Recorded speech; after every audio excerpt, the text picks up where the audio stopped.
Olá, estamos aqui novamente para a live com o professor Alfredo, nesse mês, esperando ele entrar aqui. Vamos falar de não localidade.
Estamos aqui esperando o Alfredo entrar, ele está entrando.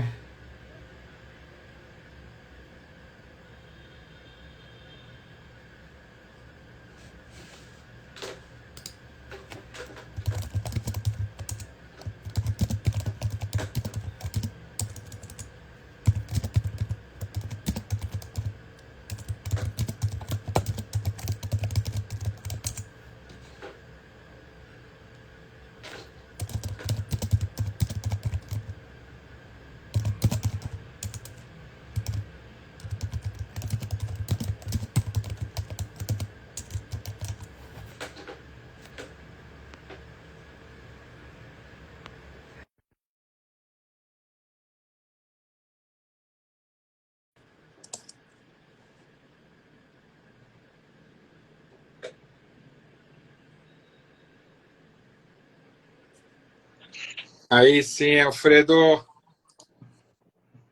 Tá me ouvindo, Marcelo? Estou te ouvindo super bem, agora foi.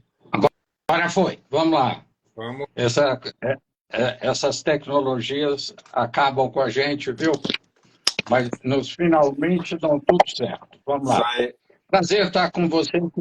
Prazer estar aqui de novo com você para esse segundo encontro. Eu aqui gosto, adorei a tua sugestão da gente falar de não localidade, depois de complementariedade como um olhar para isso. Talvez você possa já começar a explorar essa ideia de não localidade, né? E o quanto a forma como a gente foi ensinado a olhar para a realidade nos atrapalha a lidar com a complexidade do mundo hoje.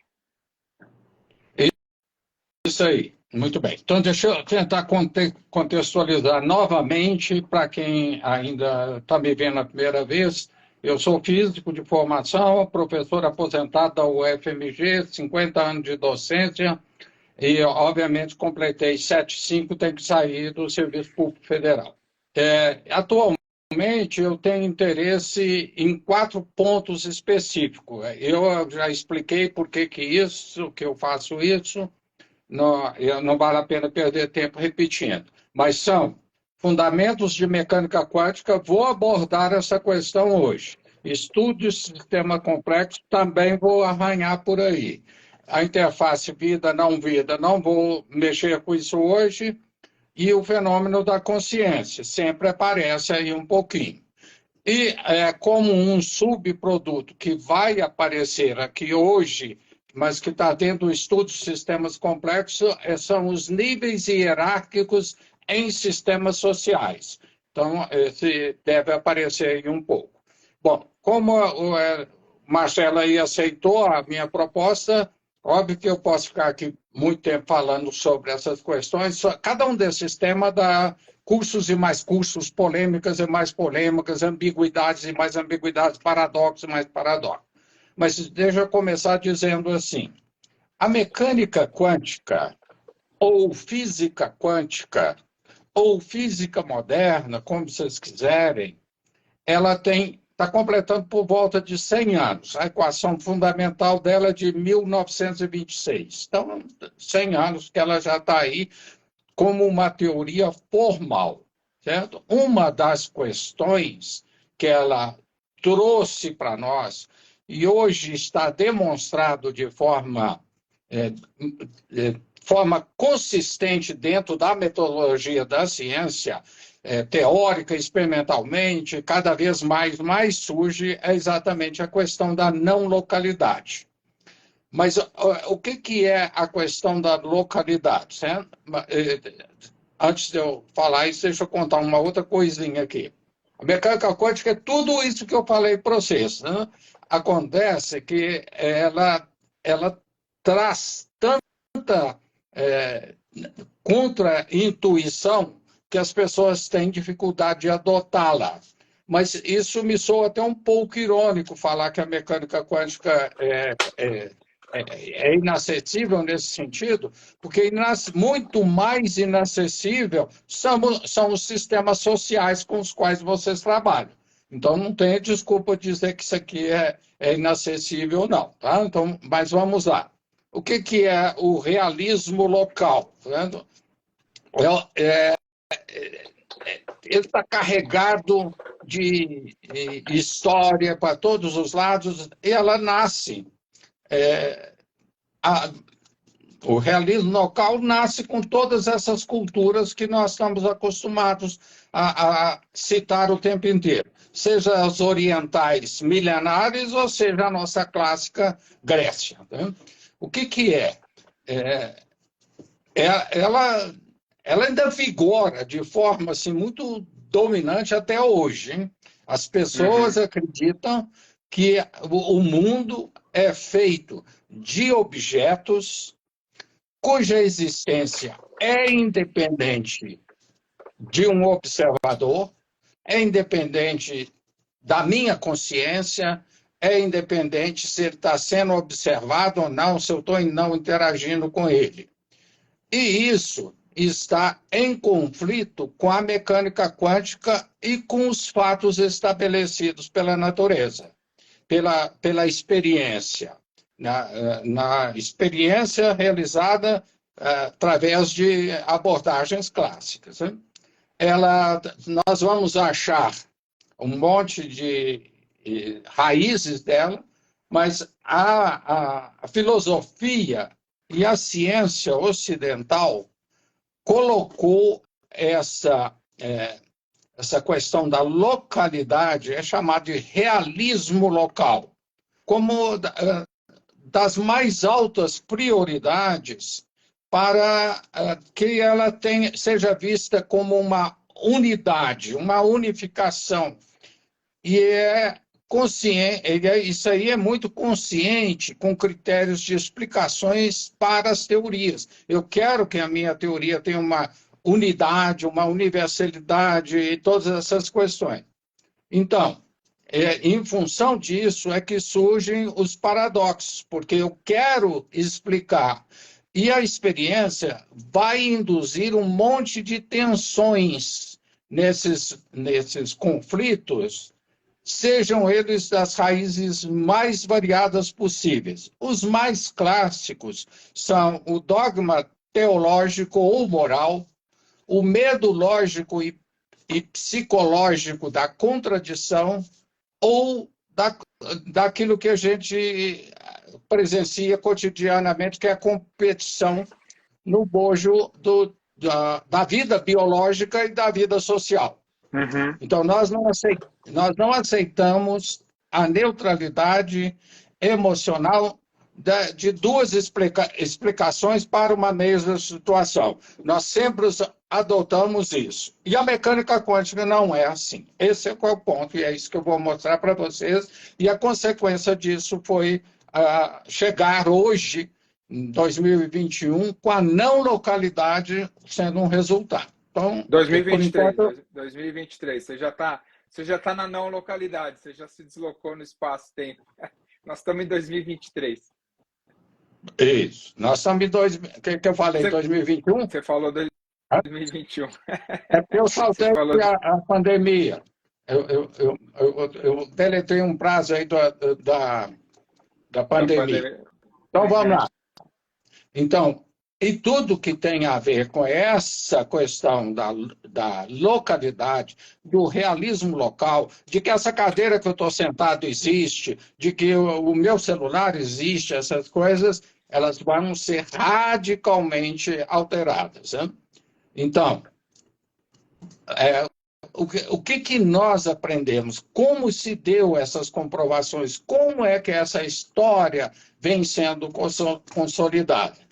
Na realidade, essa questão dessa tensão que surge de não aceitar o contraditório, tanto que essa lógica clássica se chama lógica da não contradição. É isso ou aquilo. E óbvio que ela vai voltar lá nos gregos na forma de é verdade ou falso. Uhum. Certo? E aí o que é verdade é verdade, o que é falso. Mas na mecânica quântica nós vamos aprender que verdade é verdade e é falso, e falso é verdade e é falso também. Então por que é essa questão? Então, eu vou começar a contar um pouquinho da história da mecânica quântica. Por que eu vou fazer isso? Porque eu aprendi com o Dennett que o papel da filosofia é não deixar as pessoas incorrerem no mesmo erro daquilo que é tradicionalmente, que é histórico. Uhum. E uma das coisas que eu copio dele é dizer assim, não esqueçam também das leis naturais. Se você esquecer das leis naturais, você vai cometer os erros de novo.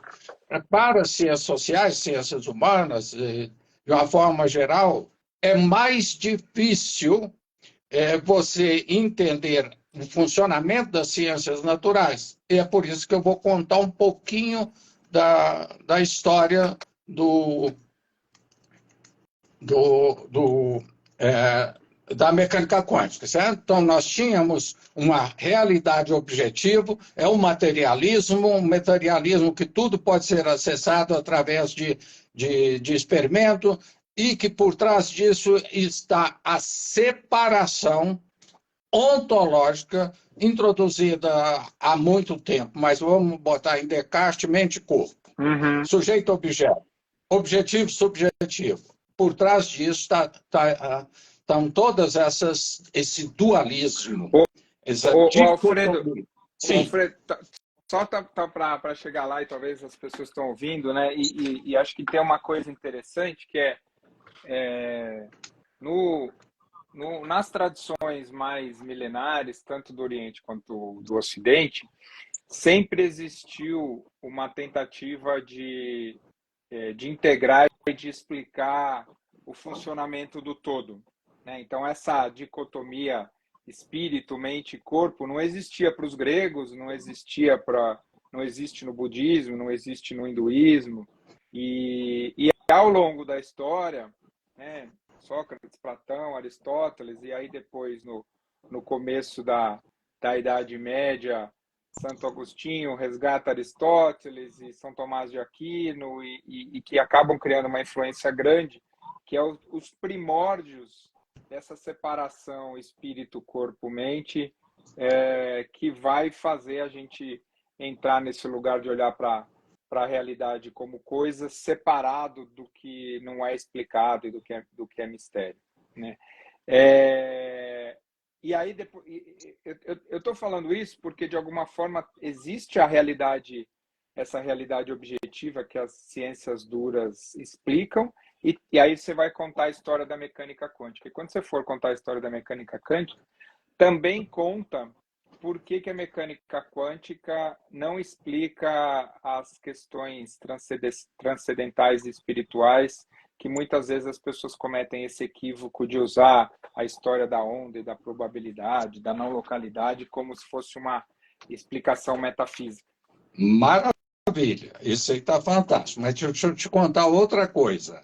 É óbvio que todas essas experiências humanas que você mencionou, dessa questão de para além da dicotomia, da separação, está nos gregos, Parmênides foi o primeiro a falar disso, os orientais, essas coisas. Mas, no nível macroscópico antropológico, o mundo é dicotômico. E, Uhum. e ele é dicotômico, ele é ontologicamente dicotômico.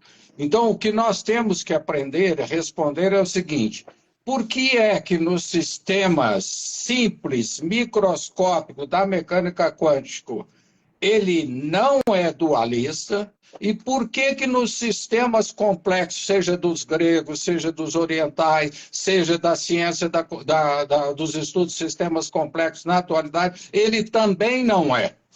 Então, essa é a razão. No meio do caminho, nos sistemas muito complexos ou nos sistemas muito simples, partículas elementares, ele não é dicotômico. Ele é não, e tem todas as características advindas disso, certo? Uhum. Então, eu acho que você tocou num ponto.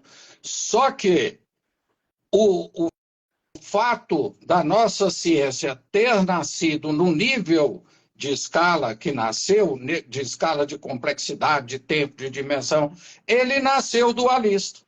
Certo? Uhum. Parmênides colocou as mesmas coisas que foram colocadas pelos orientais, mas o viés que deu foi o viés da separação. Isso vem se confirmar de uma forma absoluta na Renascença com a mecânica clássica, Newton e todos aqueles outros. Então ela nasce desta forma. Há a necessidade para criar a ciência clássica de você ter o sujeito observador e a natureza observada.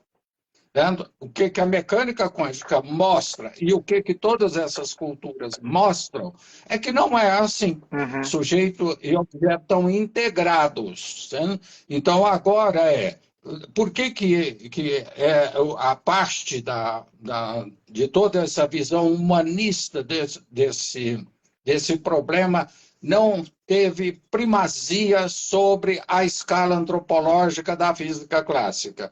Pelo sucesso que ela teve em explicar. Porque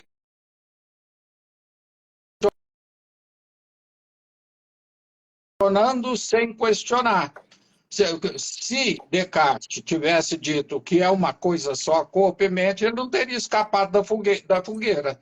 Então ele disse, existe corpo, existe a mente, e que são duas coisas diferentes. Uma dialoga com o céu e a outra é simplesmente a matéria inorgânica.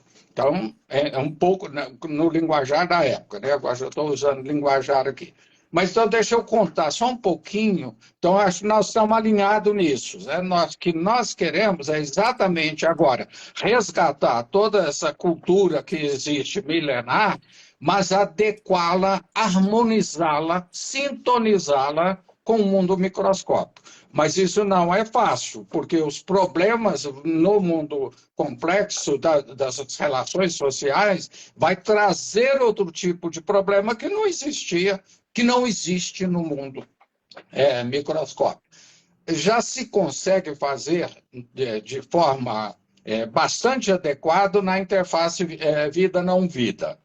Na questão das ciências sociais, aí é aquilo que eu sempre falo com você. Nós ainda podemos e devemos explorar o empirismo de forma plena. É o que você faz, é o que a maioria das pessoas faz, de tentar descobrir como essa integração ocorre no nível mais sofisticado, num nível de consciência mais elevado, por exemplo, para usar o jargão que vocês conhecem, e que também funciona no mundo microscópico. Mas agora, como fazer uma ciência empírica num nível da complexidade sem violar o mundo microscópico, que é o que você falou? As pessoas não podem dizer que a base da sincronicidade junguiana é a mecânica quântica. Não, a mecânica quântica não nega a sincronicidade, mas não diz que ela é quântica.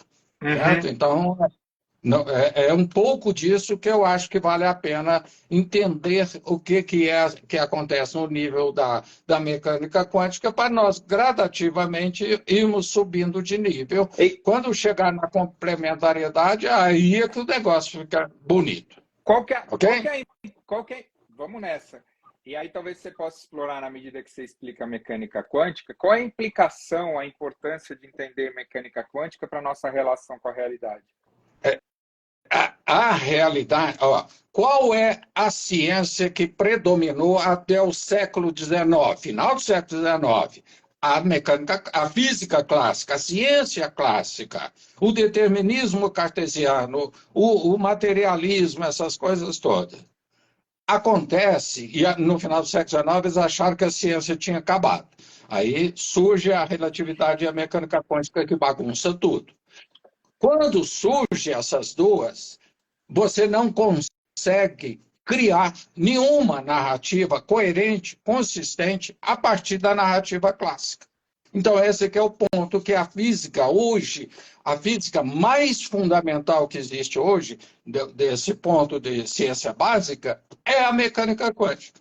Por isso que é fundamental que as pessoas não precisa aprender a calcular em mecânica quântica, aí é um desvario total.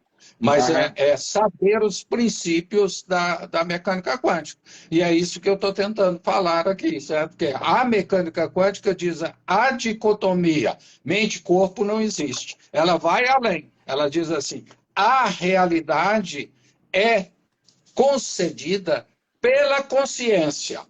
Certo? Isso não significa que é a consciência que gera a realidade, mas a realidade só é percebida quando ela entra no nível da consciência. E aí tem um século de experimentos, discussões, essas coisas todas. Certo? Então, quando você diz assim, a realidade, tudo, na realidade, tudo é ilusão. Isso pode ser posto hoje de uma forma assim, muito forte do ponto de vista científico, por causa da mecânica quântica, porque ela diz que você não consegue. São experimentos que já foram feitos intensamente. Tem uma experiência que chama o Amigo de Wigner, que você vai dizer assim: não adianta você dizer que já virou realidade no nível clássico. Enquanto alguma entidade não tomar consciência daquilo, ela está no nível quântico. Então, essa que é a questão. Então, entender a física quântica é para exatamente ser um antídoto contra violar leis naturais. O que nós temos de melhor hoje em termos de ciência é a narrativa, chama teoria padrão, tem teoria de campos quânticos, todas essas coisas daí. Então, hoje, ninguém mais vai considerar a teoria eletromagnética como a fronteira do conhecimento. Isso é um capítulo da ciência. Então, por que saber um pouco de fundamentos de mecânica quântica? Agora, qual que é a complicação? É porque tem mecânica quântica para o que você quiser. Se você Uhum. entrar na internet e dizer assim, quantas formulações de teoria quântica, física quântica, mecânica quântica, tudo é a mesma coisa. Hein? Quantas teorias quânticas existem? Você vai achar umas 2 dezenas. Certo? Então, esse que é o problema. Então, se ali a narrativa ainda não está fechada, como não estava fechada na clássica, a clássica abriu a quântica antes de se fechar. Então, Uhum. é assim que a ciência avança. Certo? Então, como tem muito paradoxo, ambiguidade, essas coisas lá, e aí, por que eu escolhi falar da não localidade? Porque a não localidade não é mais uma ambiguidade em nenhuma das versões da mecânica quântica. Certo? Uhum. Então, isso é aceito como quando eles começam a confrontar mecânica quântica 1 com mecânica quântica 2, não, vai aparecer tudo que é idiosincrasia das tensões inerentes da geração do conhecimento. A não Certo? Agora, localidade é a história da partícula onda. Explica para as é, pessoas leigas aqui, só para elas e, entenderem. não. Aqui, ó. Partícula onda, eu vou precisar dela para contar a história. Mas a não localidade é mais ou menos, se eu tentar dizer assim, se a mecânica quântica está correta e está provado que ela é correta, nós não sabemos qual que é a versão que está correta em termos de aceitação pela comunidade científica, mas que ela é correta, um século foi o tempo gasto para contar. Tudo começa no início do século XIX com isso que você falou, de partícula-ondas. Porque se você pensar, o que aconteceu aqui? Você gerou uma dicotomia. Gerou uma dicotomia que é o seguinte, existia na física clássica partícula ou onda. Não tem contradição. Uhum. Não existe contradição entre essas afirmações. Ou é partícula ou é onda. E o Einstein, em 1905, e ganhou o prêmio Nobel por isso, ele não ganhou o prêmio Nobel pela teoria da relatividade, ele disse que onda de luz, se comporta como corpúsculo, como matéria. Esse é o trabalho dele, lá de 1905. Uhum. Então, ele diz assim, a luz, que é tradicionalmente conhecida exclusivamente como onda, ela tem comportamento corpuscular também. Aí tem um monte de experimentos que foram feitos na época, vai ganhando prêmio Nobel, etc. Quando chega em 1923, um cara desses bambambam, na realidade o Louis de Broglie, um príncipe da física lá da França, disse assim, mas se onda tem comportamento corpuscular, então corpúsculo também tem comportamento ondulatório. E escreveu as equações daquilo, escreveu tudo, foi relações de Broglie. Quando ele escreveu isso, aí os caras disseram assim, mas aí não tem jeito de nós explicar a natureza. O que é aquilo? Agora nós temos que achar outra coisa. E aí vem todas essas tentativas desses ranços preconceituosos, crenças, de que tem que explicar pela linguagem clássica. Uhum. A gente só conversa pela linguagem clássica. Então, quando acontece isso, de Broglie também ganha o prêmio Nobel. Aí vem o Schreier e escreve assim, se partícula tem onda, eu vou escrever a equação de onda dela, como é que Uhum. a onda evolui. Ganha o prêmio Nobel também. Então, veja como essas coisas vão acontecendo. Aí o Bohr, outro prêmio Nobel, diz assim, na realidade, o que nós temos é partícula e onda, uma coisa só. Uhum. Certo? Só que ele nunca conseguiu explicar isso de forma... Só gerou escuridão. Tá? Mas ele não estava errado, não. Mas também não estava certo, não. Isso só vai ser feito anos e anos mais tarde. Uma outra característica, quando você escreve as equações quânticas, é que o mundo é estatístico. Aí a famosa expressão lá de Einstein, Deus não joga dados com a natureza. A mecânica quântica não está pronta. Nós temos que descobrir o que está faltando. Chamou isso de variáveis ocultas. E aí nós já estamos um pouco para frente. 1935, von Neumann, outro monstro da história, vem e fala assim, demonstra um teorema que depois um menino herege vai demonstrar que o teorema dele está demonstrado errado, de que não existe variáveis ocultas para a mecânica quântica. O von Neumann demonstrou esse teorema. Uma mulher disse assim, está tudo errado, em 1930, um alemão. Aí ninguém aceitou, talvez porque ela era mulher. Certo? Isso só vem a ser aceito 30 anos depois. 30 anos depois. A mulher já disse, o teorema dele está errado. Mas aí, quando chega em 50, então o teorema está errado. Aí quando chega em 52, um outro físico faz uma teoria de variáveis ocultas. E aí um outro menino olha aquilo, que aí é o Bell, 1966, ele escreveu em 52, mas o Bell só viu os artigos dele em 1962. Em 1966, ele propõe uma forma de testar a mecânica quântica. É isso que ele vai fazer, é o Bell. Então, outro. E aí, as experiências, isso é 1966. Bell não ganhou o prêmio Nobel porque morreu antes. Não tem prêmio Nobel para morto. Então,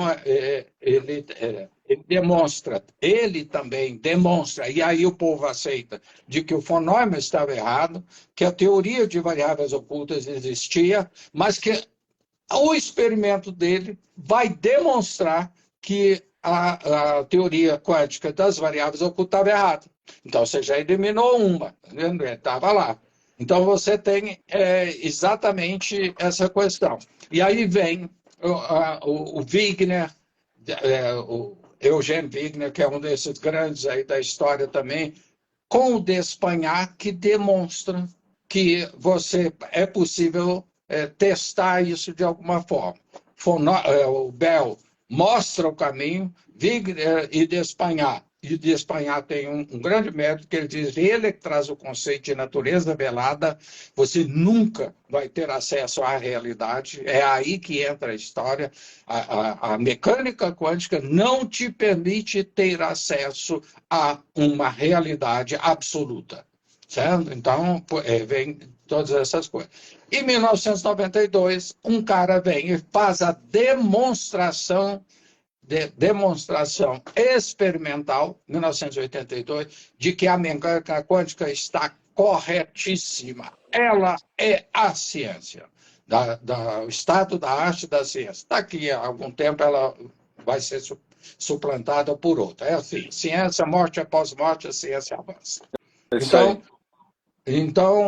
esse é o ponto. Então, aí, o que significa essa não localidade?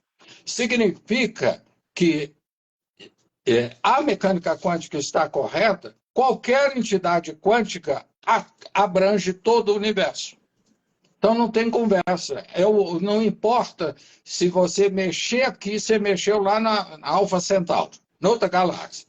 Você tem que ter condição quântica. É o chamado famoso emaranhamento quântico, que a física clássica destrói. Daí ela cria uma física desses objetos pseudo-reais.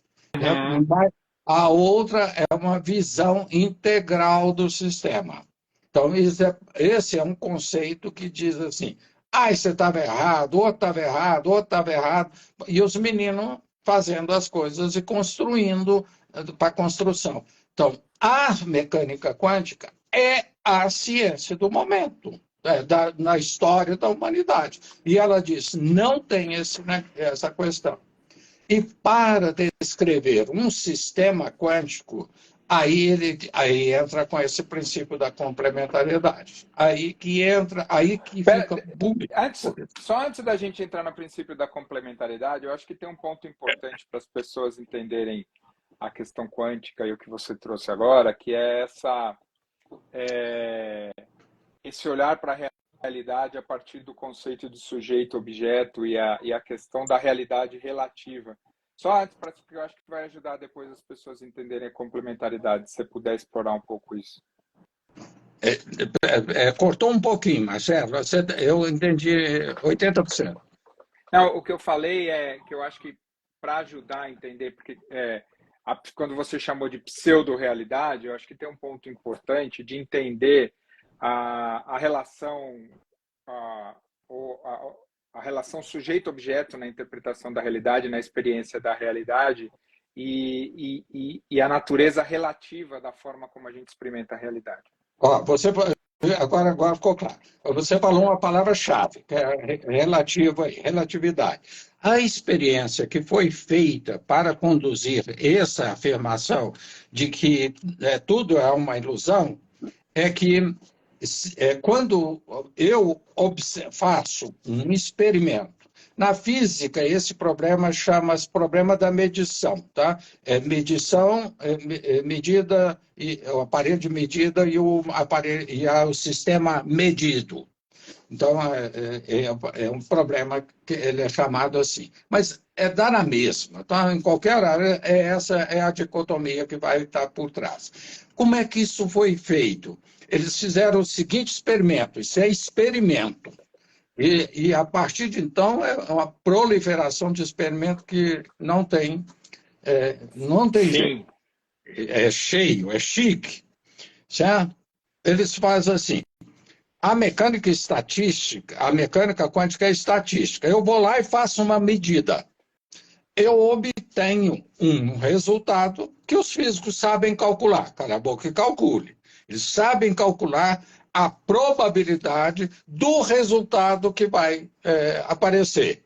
Certo? A coisa mais, exemplo mais simples, contundente tinha um colega do Bell que ele ia sempre com o par de meia trocado.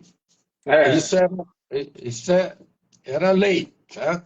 Então, se você olhasse para um pé, estava cor-de-rosa, o outro você podia saber que era preto, qualquer duas cores diferentes. Então, essa ideia é a ideia do absoluto, né? Da ideia de sempre vai acontecer alguma coisa. E aí não existe a medida. A hora que você mede, você consegue uma física objetiva. Então, ela passou a ser objetiva. Mas aí fizeram um experimento, coisa bem recente que eu vi agora, mas já há mais tempo. Vieram aumentando a complexidade, porque você precisa de muita tecnologia refinada para fazer esse experimento, em que eles mediram 6 estados. O padrão é 1 ou 2. É meia vermelha ou meia preta, preta, vermelha e assim por diante. Como era a natureza, funciona assim. Certo? A hora que você pergunta a um elétron um determinado estado dele, estado físico, clássico, você está rodando assim ou está rodando ao contrário? Ele te responde um ou outro, dentro de uma distribuição estatística. Você faz um monte de medida, aquilo ali fecha com uma estatística maravilhosa, tá? Ajuste maravilhoso. Então, ele tá rodando para a direita ou está rodando para a esquerda. Uhum.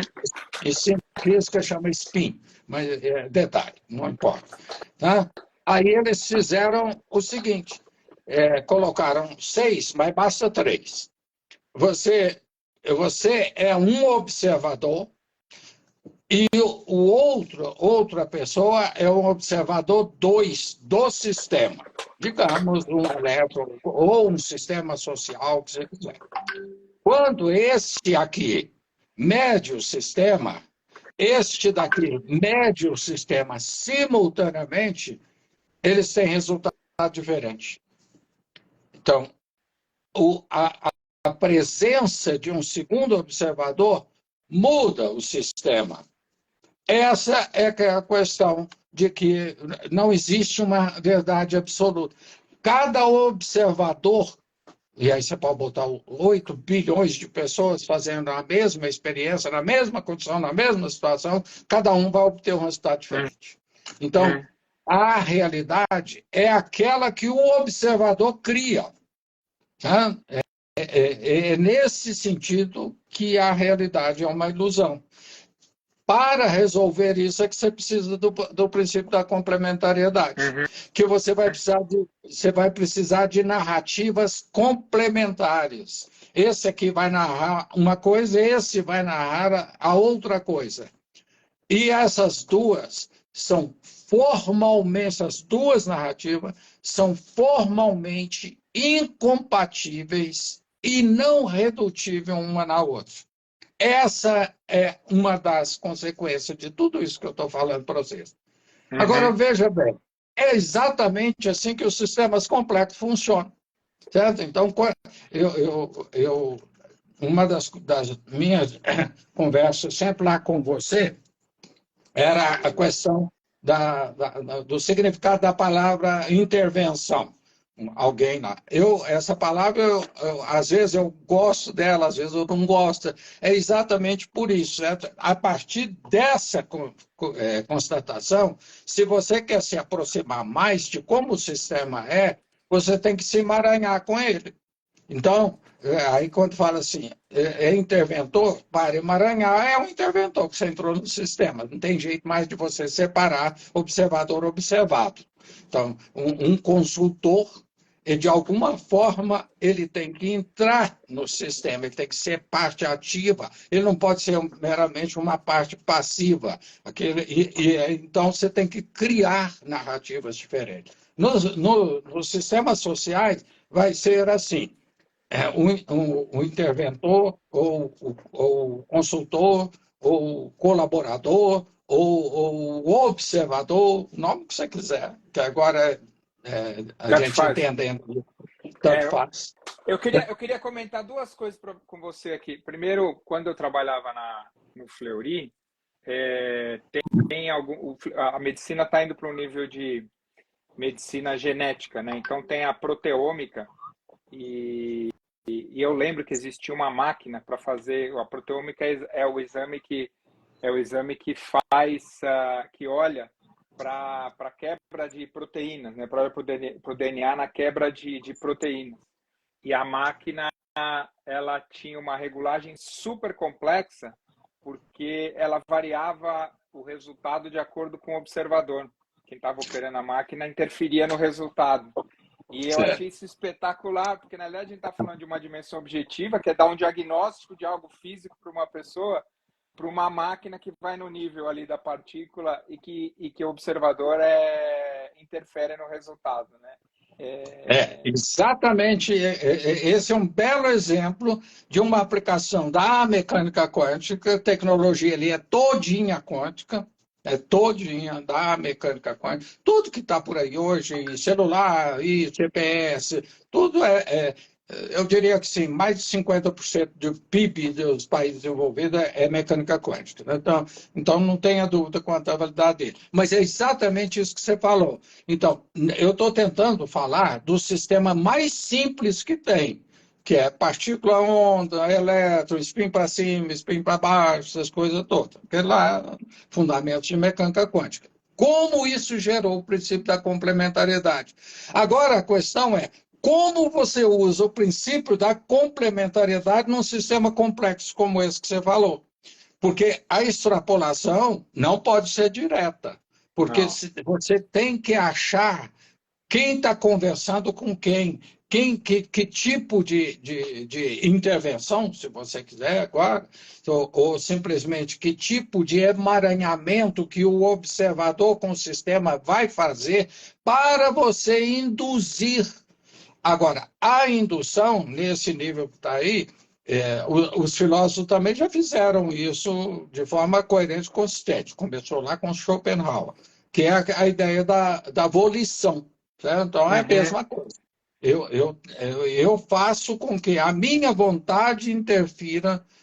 Isso está sendo explorado hoje. Mas veja Uhum. bem, quando nós conseguimos fazer e entender o Bohr já dizia, gente, vocês daí das ciências sociais, pode usar esse princípio aqui que vai funcionar, que é o princípio que eu estou tentando falar agora, como é que ele opera.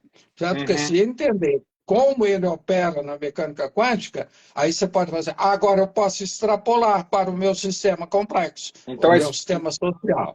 explica para No- gente. Explica para Nesse gente. exemplo que você falou, também já está bem, a ciência e a tecnologia já estão bem domesticadas. Por isso que você traz esse exemplo. Você traz o exemplo. O que eu estou tentando mostrar é como é que isso funciona do ponto de vista de primeiros princípios. Certo? Por que vale a pena prestar atenção nesses conceitos que são contemporâneos? Porque a complementariedade é exatamente isso.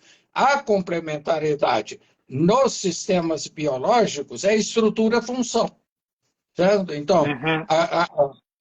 quando você sabe lidar com essa complementariedade, aí a coisa funciona. Essa técnica que você mencionou está ancorada nisso, a estrutura e a função. De onde surge essa dicotomia? Aí, novamente, o cara disse assim, essa foi a grande contribuição de Newton para a ciência. Existem as leis universais e existem as condições que o sistema se encontra em qualquer momento do tempo. Isso é Laplace. Né? Laplace dizia assim, me dê as constantes universais, velocidade da luz, gravitação, essas coisas todas, as constantes universais, são só 3 ou 4. Tá? Só 3. Constante de Planck, constante gravitacional e a constante gravitacional e a velocidade da luz. Existe uma potencial candidata, a quarta, que seria a constante de Boltzmann, mas há muita controvérsia aí. Então, são 3 constantes universais. Me dê essas 3 constantes universais, as leis da natureza. Deixa eu dar um passo atrás aqui. Você me perguntou assim, por que os milenários já sabiam essas coisas todas? E por que a ciência avançou na contramão daquilo que se acreditava? A ciência avançou porque ela nasceu do céu, aqui não no sentido religioso, mas de observar o céu. Sim.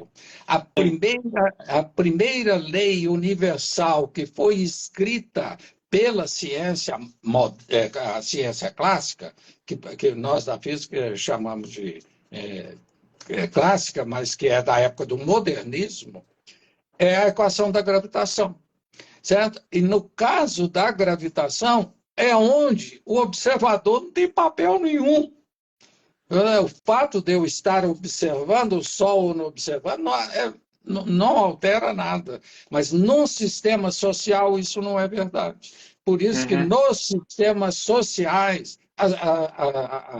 essa separação sujeito-objeto não pode ser usada sob pena de você estar julgando o que há de mais belo, que é essa complementariedade. Então, essa complementariedade, ela vem exatamente, a necessidade dessa complementariedade vem exatamente dessa separação entre leis universais e uma condição específica, como se tivesse uma fotografia do sistema que você está observando. Laplace disse o seguinte, me dê as constantes universais, que eu posso colocar dentro do retrato, me dê as constantes universais, as leis da dinâmica, e eu descrevo o passado, o presente e o futuro. É isso que ele dizia, certo? Então, está aí o determinismo clássico na sua exuberância máxima. Aí, agora, você descobriu que não, porque se você fizer essa separação entre essas duas coisas aqui, só se você tiver acesso de forma assim, absoluta, verdade absoluta agora, que é da ordem impossível. Só se você tiver acesso a uma fotografia com todos os detalhes do universo, porque o universo como um todo está emaranhado, como eu argumentei atrás. Então, o que você tem agora? Você tem uma dicotomia entre algo que depende do tempo, as leis universais, e algo que não depende do tempo, que são essas regras que são colocadas, como é que uma determinada estrutura funciona, o que acontece. Na realidade, talvez o que você está explicando da complementariedade é um tipo de polaridade, certo? Que a gente só consegue compreender a realidade a partir dessa polaridade que encerra uma contradição. Tá. Aqui, é exatamente isso, Marcelo. Só que a polaridade, como ela é usada, ela é um caso particular de complementariedade. Porque a complementariedade exige certas condições que a polaridade não existe. Não existe. Certo? Então, eu posso escolher, assim, elétron, próton. Isso é uma polaridade. Sim. Mas isso não é uma complementariedade. A complementariedade. Então, agora, é o que eu lá ia falando com você. Quando você está no nível quântico, é muito fácil você identificar sobre o que você vai operar essa complementariedade. Quando você está no nível biológico, existem propostas fantásticas, mas a complementariedade mais clássica, mais tradicional, mais estudada, chama-se estrutura-função. Quando entra no nível social, aí é que dana tudo. Você não consegue ter nenhuma base que reflete essas duas coisas. Existe, por exemplo, você pode dizer assim, a estrutura da sociedade e a lei, política alguma coisa relacionada com... Ética e moral, por exemplo, não seriam uma Não, complementaridade? nos sistemas sociais, eles costumam colocar coisas. Deixa eu ver se eu consigo achar rápido aqui. Dinâmica social e política social. É aqui que tem uma proposta para dinâmica e política social. A dinâmica depende de uma taxa. Não precisa ser o tempo, não, mas é uma variável. Depende de um tempo. E a política, ela é estável, ela é independente de taxa. Então, aqui que entra uma bela discussão nos países nórdicos que eles estão fazendo, que a dinâmica social está operando na dinâmica dela. E a legislação não está. A política não está. A política é estática. As leis no sistema jurídico, ela regula o passado. Ela não regula o presente e nem o futuro. Certo? Quando a lei é formalizada pelo legislativo, ela já está ultrapassada, já nasce morta. Certo? Então, essa é a questão. A antropologia e a sociologia não seriam um tipo de complementariedade? Não, a condição que a física exige nesse domínio da complexidade, eu diria assim, é um quase vale tudo. Tente, vai tentando, vai fazendo. Foi assim que a física conseguiu chegar onde chegou, por tentativa e erro. Einstein diz assim, não pode, a ciência não está completa. E estava. Certo? Então é a mesma coisa. Você pode ir testando, mas você tem que testar essas dualidades, se elas são ou não são complementares. Aí tem os critérios. Eu já vi que não vai dar tempo de eu entrar nos critérios hoje, mas não tem importância, fica para a próxima. Vai ficar para a próxima. Talvez a gente possa terminar aqui nesses 7 minutos, que eu acho que é uma coisa que vale para todo mundo, que e talvez essa seja uma grande oportunidade de aprendizado, de entender a mecânica quântica, o princípio da não localidade, a complementaridade, que são narrativas que descrevem como os sistemas físicos funcionam. E, portanto, acho que o principal convite que a gente deveria fazer para as pessoas é que o que a pessoa chama de realidade, ela está confinado na jaula existencial dela, dos sentidos e da memória e da forma do que ela interpreta a realidade. Então, essa consciência de que a gente está sempre tendo uma experiência muito limitada da realidade pode ajudar a gente a navegar no nosso processo. Você acredita nisso, Alfredo? Acredito piamente. Exceto a literatura. Quando na primeira vez nós nos encontramos, eu falei de modernismo, pós-modernismo e metamodernidade. A metamodernidade está operando exatamente nesse sentido que você falou. São narrativas complementares. Ela tem uma complementariedade dual básica que é devida a esse raciocínio que eu fiz.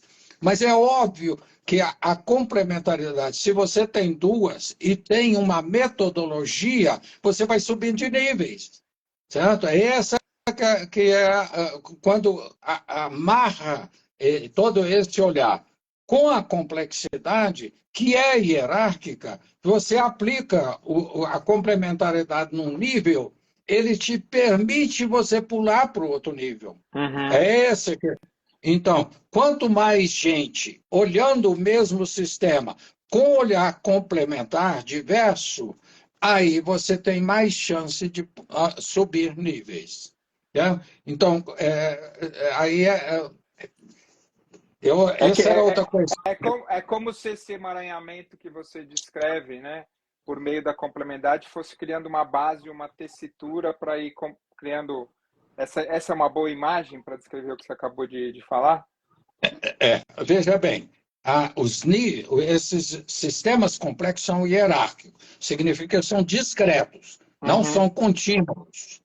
Não são contínuos, certo? Então, você tem operando num nível, operando no outro nível, operando no outro nível. É aquilo que você chama, ou nível de consciência, o nível que você quiser. Mas, de uma forma, estágio de conhecimento lá que começa com Piaget e assim por diante. Mas o importante, na realidade, é que esses sistemas complexos têm níveis discretos de complexidade. Agora já demos um enorme passo, certo? Quando você usa as complementariedades justas e adequadas, não viola as leis da física, porque as leis da física, as leis naturais estão dentro de uma, necessariamente, ela tem que retratar uma dos polos complementares, e o outro é simplesmente regras que decorreram da história do universo, no caso da vida, 4 bilhões de anos de evolução. Então, vai acumulando todas essas regras e aí, então, você tem exatamente a chance de melhorar. Você já captou aí de uma forma magistral que eu fico feliz de ver você fazer, que eu não teria habilidade para fazer isso, que é exatamente o que acontece, certo? Você tem que ter pares complementares, é o princípio da complementariedade, como é que eles são. Então, olha aqui, a complementariedade, ela tem uma parte que depende do tempo. Estou só dando um pequeno exemplo, tem 1 minuto, dá para eu dar esse exemplo. Um pequeno exemplo de como pautar esses pares complementares. Uma tem que depender da taxa. Então, eles são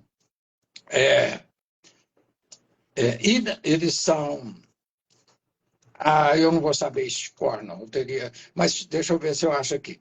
Elas têm que ser. Não vou achar isso agora, não. Mas são 3 condições para um. Uma é estático, isso. A hora que você achar essas complementariedades, essas características, e achar esses par, você opera num nível. Aí você tem toda uma dinâmica, e aí você consegue fazer emergir o nível superior. E assim por diante. Então, a ideia de emergência, complexidade por emergência, é só bottom-up, o próprio nome já fala. Aí você vai, qual o papel do CEO na organização? Aí é outra longa história, mas em princípio, ele é só um pequeno agente de emaranhar com aquele sistema complexo todo para gerar o bottom-up. Aí fala assim, mas e se o cara for super inteligente, ele pode fazer, aumenta a complexidade na organização? Pode, por design. Não eleva a complexidade do sistema como um todo. Eu acho que na próxima a gente pode falar um pouco de complexidade dessa ideia de agente, esse conceito de atrator também em sistema complexo, que acho que o CEO pode representar, pode mover o centro de gravidade exercitando poder, se reconhecendo como parte do sistema nessa dimensão. Alfredo, querido, você precisa fazer sua despedida antes que eles derrubem a gente aqui. Obrigado. Um abração. Beijo. Valeu.